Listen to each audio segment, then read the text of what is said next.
Okay, so let's talk quickly about websites. So I'm just going to be pretty brief here and give you like the 411 basic to-do on your website and what you should have. You've probably heard this from different sources, but I think it needs to be implemented here for building your brand and building your photography business in a small town. And I just want to tell you the ways you can stand out in your small town.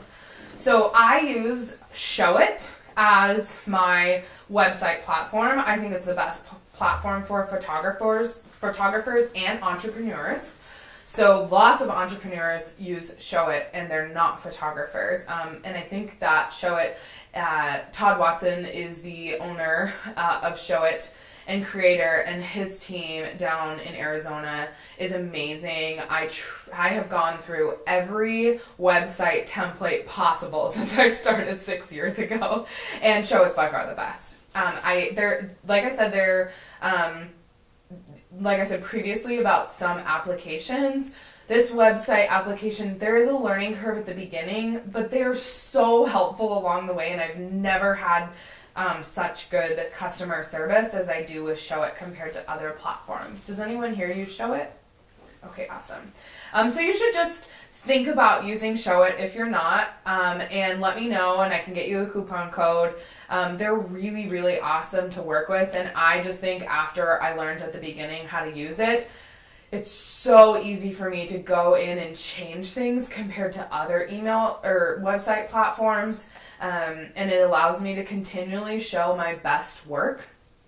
So I am constantly changing out photos on my website, but I'm also keeping it very true to brand, because the website is the one place that's yours, right? You own it, you own the domain, you own the website. Like, you get to pick everything. You get to pick the color scheme, you get to pick the words and the copy, you get to pick the photos that go on there. And so I like to interchange photos every so often and really stay up to date with that. And I want to attract my ideal clients through my website. And it's really interesting. There is more and more people and clients that contact me that have heard about me through word of mouth instead of Instagram. I probably get, I'd say about 50 to 75%, I'm really ballparking it here, of clients through social media that have just followed me and then gotten engaged and have been like, I followed you forever and I really want you to shoot my wedding and can we get more information?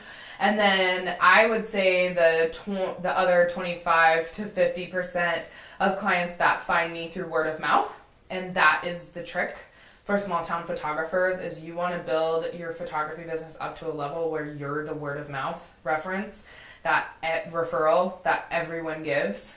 You want to be that person. And so I've worked really hard the past 6 years to be that person.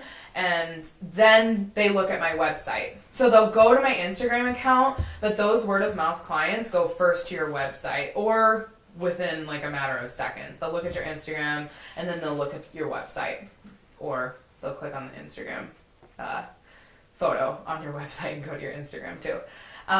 But I want those to be cohesive, but I want my website to really relay to the client at the beginning what I'm all about, who I am, and why I care so much, and that they're going to get a whole experience with me and not just photos.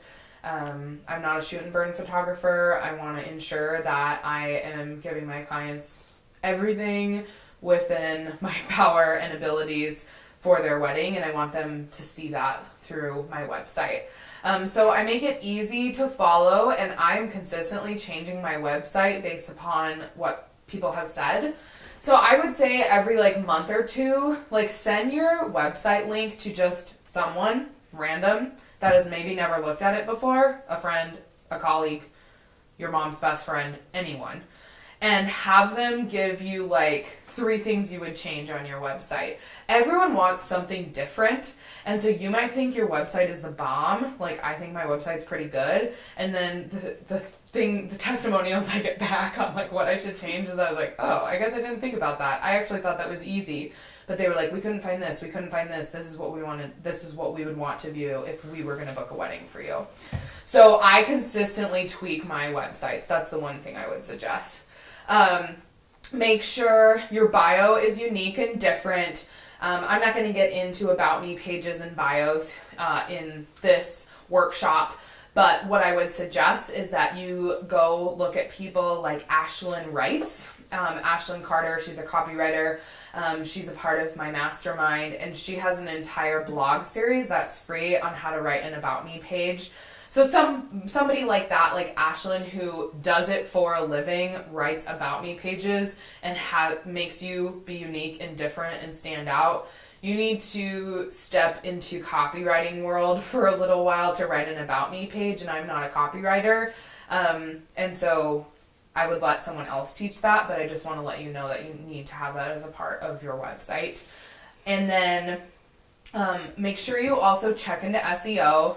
I know it's kind of this ominous thing as photographers. We're like, oh my God, what is coding? What is SEO? What is Google optimization? I don't know any of this. I feel the same way. There's also great companies who do this that you could hire for. It'd be a great like $300 to $500 to spend if you have a little bit of extra cash and you kind of want to like help your website grow a little bit. You're like, why aren't people coming to my website? And why am I so low on a Google search? It's because your SEO is not popping up. That's all the algorithm of Google. And so you do have to do back-end stuff to your website to get people to view your website. So I have not put in a ton of money, okay? I haven't put in thousands of dollars to get my SEO up. But I've been strategic with posts. And blog posts is what I'm talking about. So getting people to my website, Google picks up on that. And I have spent a little bit of my extra money instead of on an awesome new Michael Kors purse, I put it into SEO. And I'm sad about it, but it's helped. And slowly throughout the years, don't think it's going to take a month. You're not just suddenly going to go up on the Google searches. But I'm in the top page for Missoula photographers. That's great. And that's what I wanted. I don't want Montana photographer. That's too wide of an audience for me, and there's way too many Montana photographers. I want it niche to Missoula. I don't want to travel that much. And if I do, it's because they know someone in Missoula and they probably got me word of mouth. They didn't find me on Google. So think about niche stuff for SEO. That's all I'm going to say about that. If you need referrals, I'll put them in the links below, and I'll also let you all know on some really good SEO referrals that can help you with that. And then the last thing, obviously, blog. So blog up storms, blog all the time, blog every week. Blog about education stuff, educate other photographers or educate your clients. Always post all of your clients on your blog. The only time I wouldn't do that if it's like a mini session and I just don't have enough where I feel like it's cohesive with my brand, or they didn't pay enough for me to like make sure that it's going to be on my blog kind of thing. I am strategic about what I post, but I really truly try to post everyone and every session because I want that to be a part of the Paige Marie experience. That's it.